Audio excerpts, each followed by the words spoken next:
جو ادارے اپنے آپ کو اکاؤنٹیبل نہیں سمجھتے ہیں کہ وہ اکاؤنٹیبل نہیں ہیں، جو جواب دہ نہیں ہوتے، نہ عوام سے نہ عوام ان سے جواب لے سکتی ہے، نہ پارلیمان ان سے جواب لے سکتی ہے، تو یہ وہی ادارے ہوتے ہیں۔ اور اس میں کیوں کہتے ہیں ملٹری اسٹیبلشمنٹ کہتے ہیں؟ کیونکہ صرف اس میں فوج نہیں ہوتی، اس میں اعلیٰ عدلیہ کا بھی کردار ہے، اس میں بیوروکریسی کا بھی کردار ہوتا ہے، اس میں ملٹری آفیشلز بھی ہوتے ہیں، ملٹری کا ادارہ بھی ہوتا ہے۔ مقبولیت بھی صرف ایک، میرے خیال میں، کہ ایک انڈیکیٹر نہیں ہوتا کہ سیاسی جماعت جیتے گی، کیونکہ آپ کا پنڈی کے ساتھ کتنے اچھے تعلقات ہیں، کتنی اچھی ڈیل کر سکتے ہیں، یہ بھی ایک فیکٹر ہوتا ہے۔ پی ٹی ایم کی حکومت ختم ہوگی تو پھر everybody for themselves, یعنی کہ انتخابات ہوں گے، جس نے ڈیل کرنی ہے پنڈی کے ساتھ بنا کر رکھنی ہے، جس نے اتحاد کرنا ہے، کون کس کے پاس جائے گا۔ آئینی اسلامی جمہوریہ پاکستان سے محبوب کار بکا، اور آپ دیکھ رہے ہیں سیاست.pk۔ اس وقت میرے ساتھ موجود ہیں فیمس جرنلسٹ عنبر شمسی۔ میڈم بہت شکریہ آپ کے قیمتی وقت کا۔ مس، آئینی اور اسلامی جمہوریہ پاکستان ہے، یہ کتنا آئینی ہے اور کتنا اسلامی ہے؟ دیکھیں، آپ نے آئین کی بات کی۔ آئین تو ظاہر درج ہے، ہمارا قانون ہے، اس کے تحت اصول ہے، اس کے تحت قوانین ہے، اس کے تحت چلنا ہے۔ لیکن پاکستان میں جیسے کہتے ہیں نا کہ آئین ایک طرف ہوتا ہے اور ہوتا ایک طرف ہے، اور انگریزی میں اس کو کہتے ہیں کہ ڈی فیکٹو اور ڈی جیورے، یعنی کہ ایک آئین کے مطابق ہوتا ہے اور جو پریکٹیکلی ہوتا ہے۔ تو ہم دیکھ سکتے ہیں کہ مثال کے طور پر اگر انتخابات کا معاملہ ہی دیکھیں کہ ایک اگر ایسا ملک ہوتا جو جمہوریت ہوتی، جو آئین کے مطابق چلتا، تو انتخابات پر انتخابات کی تاریخ پر سوالیہ نشان نہ ہوتا، لیکن ہم بہت ماہ انتظار کرتے رہے، پھر جا کر ہمیں اب جا کر پتا چلا، جبکہ 90 دن میں انتخابات ہونے تھے، تو پھر ہمیں پتا چلا کہ انتخابات کی تاریخ کب ہے، اور وہ بھی ظاہر ہے فروری میں۔ چلے ٹھیک ہے، وہ بھی چھوڑ دیتے ہیں۔ اس سے پہلے بھی ہم نے دیکھا کہ آئین کے مطابق ظاہر ہے 2 اسمبلیاں ہیں جن کو تحلیل کیا گیا تھا، ان کے انتخابات ہونے تھے آئین کے مطابق، لیکن ہوئے نہیں۔ تو بس آئین ایسا ہی ہے اور جمہوریت بھی ایسی ہے۔ عدلیہ کی حالت پر کیا کہیں گی؟ الیکشن جو آگے ہوئے تھے، اسے ایک لیگل فیس دیا گیا تھا عدلیہ کی طرف سے، تاریخیں سنائی کی تھی۔ آپ کو لگتا ہے کہ پاکستان میں عدلیہ بھی کمپرومائز ہو رہی ہے اس ساری جنگ میں، اس سارے رولے میں؟ میرے خیال میں کہ جیسے کہ ہر ادارے میں ہوتا ہے، عدلیہ میں بھی میں دیکھتی ہوں کہ بعض افراد ہوتے ہیں جو عدلیہ کی ساکھ کو خراب کرتے ہیں۔ معذرت۔ اس وقت کے چیف جسٹس جو عمر عطا بندیال صاحب تھے، انہوں نے ایک موقف تو اپنایا لیکن اس کو فالو تھرو نہیں کیا، جس کی وجہ سے ہم کہہ سکتے ہیں کہ خاص طور پر جو اعلیٰ عدلیہ ہے، سپریم کورٹ ہے، اگر اس کے احکامات پر عمل درآمد نہ کروایا جائے تو پھر ظاہر ہے پورے ادارے پر سوالیہ نشان بھی اٹھتا ہے، اور پورے ادارے کی میرے خیال میں کہ بے حرمتی بھی ہوتی ہے ایک طریقے سے۔ تو یہ جو ہم اداروں کے حوالے سے، کیونکہ کچھ افراد ہوتے ہیں جو اداروں کی ساخت بھی خراب کرتے ہیں، اور کچھ اداروں کی میرے خیال میں کہ ان پر اعتماد جو لوگوں کا ہونا چاہیے وہ بھی اٹھ جاتا ہے۔ تو یہ افراد کا مسئلہ ہے پاکستان میں۔ میڈم، الیکشن کی بات ہوتی ہے اور تاریخ بھی دے دی گئی، خوشیاں بھی بنائی جا رہی ہیں کہ الیکشن ہوں گے اور صاف اور شفاف الیکشن ہوں گے۔ موجودہ حالات میں آپ کو لگتا ہے کہ صاف اور شفاف الیکشن ہو پانا ممکن ہے؟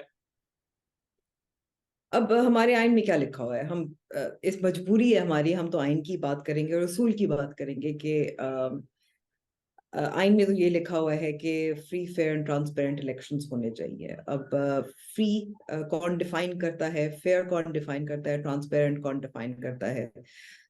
ٹرانسپیرنسی کے حوالے سے جو الیکشن کمیشن آف پاکستان کا جو کام ہے، کس حد تک کام ہے کہ میڈیا کو آزادی ہو کہ وہ اس کی کوریج کریں الیکشنز کی، انڈیپینڈنٹ الیکشن انٹرنیشنل آبزرورز مبصرین موجود ہونے چاہیے، جو سیاسی جماعتیں ہیں ان کے پولنگ ایجنٹس گنتی کے وقت موجود ہونے چاہیے۔ یہ طریقہ کار وضع کیا گیا ہے تاکہ ٹرانسپیرنسی انکریز ہو۔ جہاں تک فری الیکشنز کی بات ہے، دیکھیں، فری الیکشنز وہ ہوتے ہیں جہاں تمام جو سیاسی جماعتیں جو رجسٹرڈ ہوتی ہیں ان کو پورا موقع دیا جائے کہ وہ کیمپیننگ کر سکے، بھرپور حصہ لے سکے الیکشنز میں۔ مگر ہمیں اس وقت نظر آ رہا ہے کہ جیسے 2018 میں ایک سیاسی جماعت کے لیے زیادہ ماحول بہتر بنایا گیا تھا، اسی طرح ایک سیاسی جماعت کے لیے یہاں ماحول اب سخت جگہ ان کے لیے تنگ کی جا رہی ہے. اگر ہم مثال کر سکتے ہیں. جی 2018 میں تو میاں نواز شریف آزاد تھے، وہ قید نہیں تھے، ان کا جلسے کرنے کی اجازت تھی، مگر یہاں پر تو عدالتوں کے احکامات ہوتے ہیں کہ آپ جلسہ کر سکتے ہیں، آپ کوئی کنونشن کر سکتے ہیں. پولیس وہاں پہ ایسا ڈنڈا چلاتی ہے کہ بندہ وہاں نظر نہیں آتا پھر ہمیں. 2018 میں آپ کو یاد دلاؤں کہ میاں نواز شریف واپس آئے تھے لندن سے گرفتار ہونے کے لیے، تو وہ بھی مکمل طور پہ تو آزاد نہیں تھے. اور اس کے علاوہ ہم نے یہ بھی دیکھا کہ بہت سارے ایسے سیاسی رہنما تھے. اگر آپ ایک اور مثال اگر اس وقت کی بھی لے لیں، جن کو گرفتار کیا گیا تھا، ان کے لیے بھی رات کو عدالتیں کھلی گئی تھیں. اور اسی طریقے سے میرے خیال میں کہ اگر وہ ایک مثال قائم ہوئی تھی اور کامیاب مثال قائم ہوئی تھی، کیونکہ جن کو جتوانے تھے انتخابات وہ جیت گئے تھے، تو اسی طرح ہم دیکھ سکتے ہیں کہ وہی جو اسٹریٹجیز اور ٹیکٹکس کامیابی سے استعمال ہوئی تھی وہ اور سختی سے پاکستان تحریک انصاف کے خلاف استعمال ہو رہی ہیں. میں کہوں گی کہ بہت ناانصافی ہے کہ پاکستان تحریک انصاف کے جو ورکرز ہیں، ان کے چاہے میں دیکھ رہی تھی پنجاب میں ہو چاہے خیبر پختونخوا میں ہو، وہ اپنے جلسے کارنر میٹنگز کرنا چاہ رہے ہوتے ہیں لیکن نہیں ہوتے. ایک کارنر میٹنگ پہ تو ریڈ کیا گیا تھا اور گرفتاریاں بھی ہوئی تھی.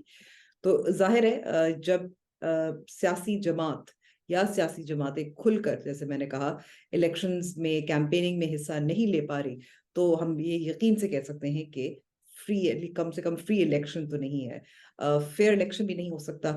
البتہ ٹرانسپیرنسی کے لیے شاید ہم اپنی آواز اٹھاتے، مطلب بطور میڈیا ظاہر ہے آواز اٹھانا ہمارا ظاہر حق ہے اور فرض ہے. میں اس بار آتا ہوں کہ میڈیا کو کتنی آزادی ہے، مگر اس سے پہلے مجھے یہ بتا دیں کہ آپ نے کہا کہ افراد ہوتے ہیں جو مسائل پیدا کرتے ہیں، جو اپنا کام نہیں کرتے اور ادارہ پورا ان کی وجہ سے بدنام ہوتا ہے.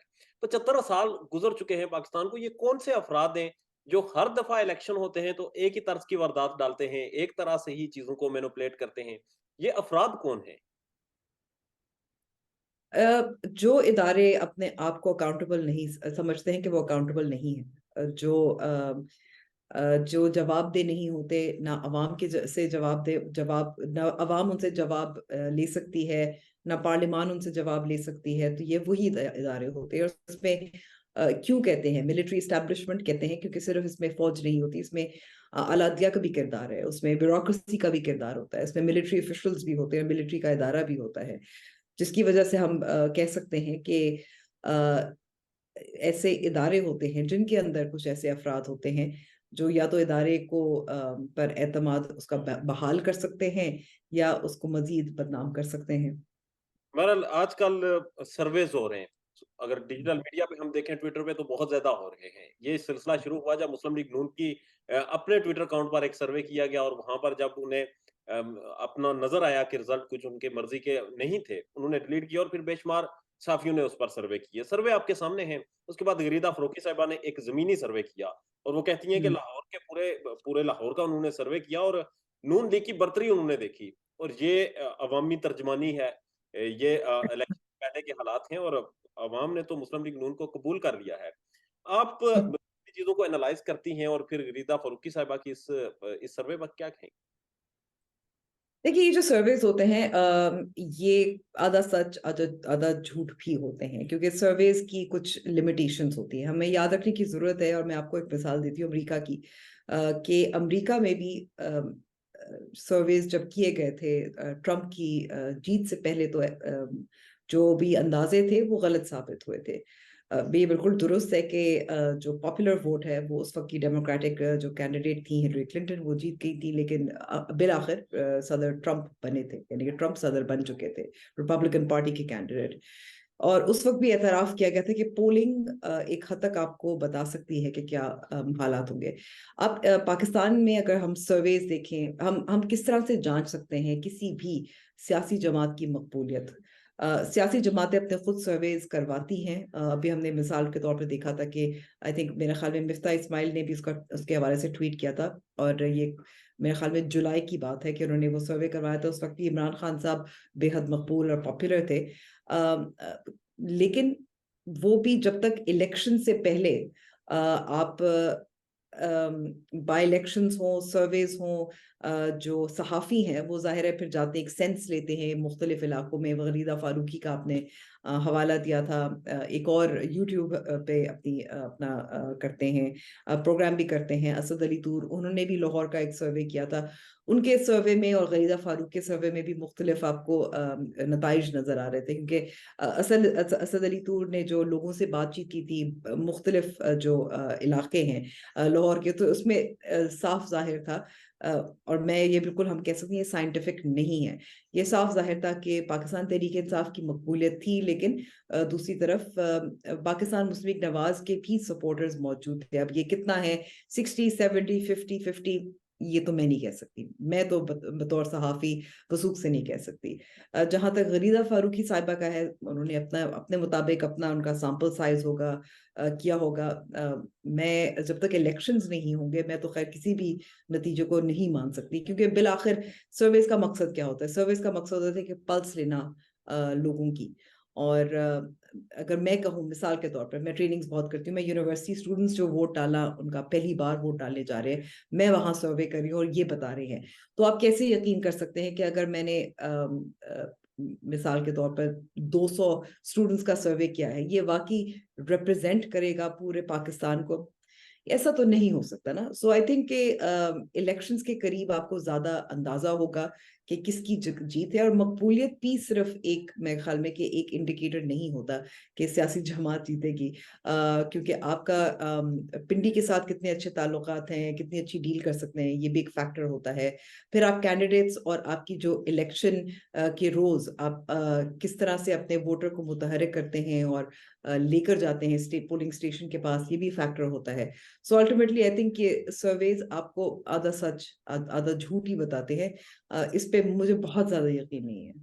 تمام چیزوں میں اگر ہم دیکھیں کہ پنڈی میں کس کی سیٹنگ اچھی ہے تو الیکشن وہ جیت سکتے ہیں، اس باقی چیزوں کو آپ کمپرومائز کر سکتے ہیں. بہرحال مجھے بتا دیجیے گا، آصف زرداری صاحب خاموش ہیں، مسلم لیگ نون نے ایم کیو ایم سے سیٹنگ کر لی ہے، چل کیا رہا ہے؟ آصف علی زرداری نے اس کو خیر مقدم کیا ہے، ایم کیو ایم اور پاکستان مسلم لیگ نواز کا جو اتحاد ہے، اور وہ اس وجہ سے کیا ہے کیونکہ جو خلا چھٹی ہے پاکستان تحریک انصاف کی وجہ سے، وہاں پاکستان تحریک انصاف، میں یہ بتا دوں میں کراچی میں موجود ہے، سندھ میں ان کی آرگنائزیشن بہت کمزور ہے، اور ساتھ ساتھ ظاہر 9 مئی کے واقعات کے بعد ان کے پاس ان کے اوپر جو مشکلات کی وجہ سے خلا تو بن گئی ہے. وہ خلا اب پاکستان پیپلز پارٹی نے گزشتہ 2-3 سالوں میں خاص طور پہ میں کہوں گی کہ اربن سندھ میں اپنی گرفت مضبوط کی ہے، لوکل باڈیز کے ذریعے اور اپنے کچھ ڈیولپمنٹ کاموں کے ذریعے.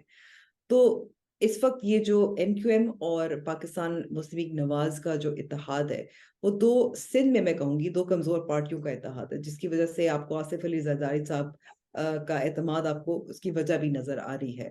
کتنی سیٹیں لے سکیں گے؟ ایم کیو ایم نے بوائیکاٹ کی تھی جو لوکل باڈیز الیکشن ہے کراچی میں، ان کا 2016 کے بعد -1 فارمولا ان پہ بھی لاگو ہوا تھا، اور اب اس کے بعد اب دیکھ رہے ہیں کہ ایم کیو ایم پاکستان کا الحاق تو ہو گیا ہے، لیکن ابھی ان کا ٹیسٹ نہیں ہوا کسی انتخابات میں کہ یہ جو نئی ایم کیو ایم ہے، جو ہمیشہ پرانی ایم کیو ایم کی طرح ہوا کے رخ کے ساتھ چلتی ہے، وہ کتنی کامیاب ہوگی. اور ہمیں معلوم ہے کہ پاکستان مسلم لیگ نواز کا تو فٹ پرنٹ ویسے ہی بہت کمزور ہے سندھ میں، اسی وجہ سے آپ کو جی. سیاست میں تو تھوڑا سا یہ بھی ہوتا ہے کہ کچھ لو اور کچھ دو کی پالیسی ہوتی ہے. تو زرداری صاحب نے تو چھوٹے میاں صاحب کو پی ڈی ایم دور میں تو وزیر اعظم بنوا دیا تھا 16 ماہ کے لیے، تو اب آگے کچھ چلے گا؟ گیم سے آؤٹ ہے پیپلز پارٹی. دیکھیں ظاہر ہے یہ انڈرسٹینڈنگ ضرور تھی کہ جب پی ٹی ایم کی حکومت ختم ہوگی تو پھر everybody for themselves, یعنی کہ انتخابات ہوں گے، جس نے ڈیل کرنی ہے پنڈی کے ساتھ بنا کر رکھنی ہے، جس نے اتحاد کرنا ہے، کون کس کے پاس جائے گا. زرداری صاحب نے ظاہر بلوچستان اور جنوبی پنجاب میں کوشش کی لیکن وہ کامیاب نہیں رہے. دوسری طرف ظاہر ہے پنجاب کا ایڈوانٹیج پاکستان مسلم نواز کو ضرور ہے، اس کے باوجود کہ پنجاب میں بھی پاکستان مسلم نواز کی پوزیشن کچھ حد تک کمزور نظر آ رہی ہے. ظاہر مقبولیت میں اضافہ تو ہوا تھا پاکستان تحریک انصاف میں، ساتھ ساتھ جو اسحاق ڈار صاحب اور شہباز شریف صاحب کے دور میں جو مہنگائی اور لوگوں کو مشکلات کا شکار رہے ہیں، اس کی وجہ سے ایک انکمبنسی فیکٹر بھی ہوتا ہے. تو لے دے جو آپ نے کہا ہے، ظاہر ہے جو چھوٹی جماعتیں ہوتی ہیں وہ ہمیشہ وزارت چاہتی ہیں، وہ اپنے 2-3 ووٹ کی وجہ سے آپ کو ان کو کچھ نہ کچھ عہدہ دینا ہوتا ہے۔ دوسری طرف میں کہوں گی کہ زرداری صاحب کے پاس سندھ ایک کمفرٹیبل پوزیشن میں ریلیٹیولی ہے، کیونکہ اب دیکھنے کی بات یہ ہوگی کہ انتخابات سے قبل یہ جو اتحاد بنیں گے اس میں کیا جے یو آئی فے بھی شامل ہوگا، اے این پی بھی شامل ہوگا، یہ کتنا ایک اتحاد بن سکے گا پاکستان پیپلز پارٹی کے خلاف، کیونکہ پاکستان پیپلز پارٹی کی میں کہوں گی فی الحال تو ایسے ہی لگ رہا ہے کہ سندھ میں پوزیشن تو مضبوط ہے۔ بہت شکریہ اسما شمسی، آپ کے قیمتی وقت، آپ کی رائے کا، آپ کے تجزیے کا اظہار۔ پاکستان میں اس وقت سب سے بڑا مسئلہ بولنے کا ہے، پاکستان میں بولنے نہیں دیا جاتا، زبانیں کھینچ لی جاتی ہیں، ڈر ہے، خوف ہے، ٹیرر ہے، پاکستان کا میڈیا مکمل طور پر کنٹرولڈ ہے، ویل مینجڈ ہے، ایک میسو سینسرشپ ہے۔ اسی طرح کا دباؤ پاکستان میں سیاست.pk بھی فیس کر رہا ہے، جسے پاکستان بھر میں گزشتہ کئی مہینوں سے ماورائے آئین، ماورائے قوانین مکمل طور پر بند کر دیا گیا ہے، مکمل طور پر بین کر دیا گیا ہے، سیاست.pk کی نشریات کو لمیٹڈ کر کے پاکستان میں چھوڑ دیا گیا ہے، تمام تر قانونی محاذ کے اوپر آواز اٹھائی گئی، دستک دی گئی، لیکن ہر طرف سے خاموشی ہے، سناٹا ہے، کہیں پر کوئی سنوائی نہیں ہے، کوئی سننے کو تیار نہیں ہے۔ لیکن اس کا حل کیا ہے؟ کیا خاموش ہو جائیں؟ کیا سوال نہ کریں؟ کیا معلومات آپ تک نہ پہنچائیں؟ کیا انفارمیشن آپ تک نہ پہنچائیں؟ معلومات بھی پہنچے گی، انفارمیشن بھی پہنچے گی، سوالات بھی اٹھیں گے، لیکن اب آپ نے رول پلے کرنا ہے، آپ نے اپنا کردار ادا کرنا ہے، اور چھوٹا سا ایک پروسیجر ہے، پروسیس ہے، اس کے بعد آپ اپنا کردار ادا کریں اور ہماری مدد کریں۔ پہلے آپ نے یہ کرنا ہے کہ ہمارے یوٹیوب چینل کو سبسکرائب کرنا ہے، اس کے بعد جوائن کے بٹن کے اوپر جانا ہے، کلک کر کے ہمارا ممبر بننا ہے، یا پھر دوسرا آپشن یہ ہے کہ آپ نے ویڈیو کی ڈسکرپشن میں جانا ہے، وہاں پر پیٹریون کا لنک موجود ہوگا، اس لنک کے اوپر کلک کریں اور ہمیں سپورٹ کریں، ہمارا حصہ بنیں، ہماری طاقت بنیں۔ خیال رکھیے گا، اللہ حافظ۔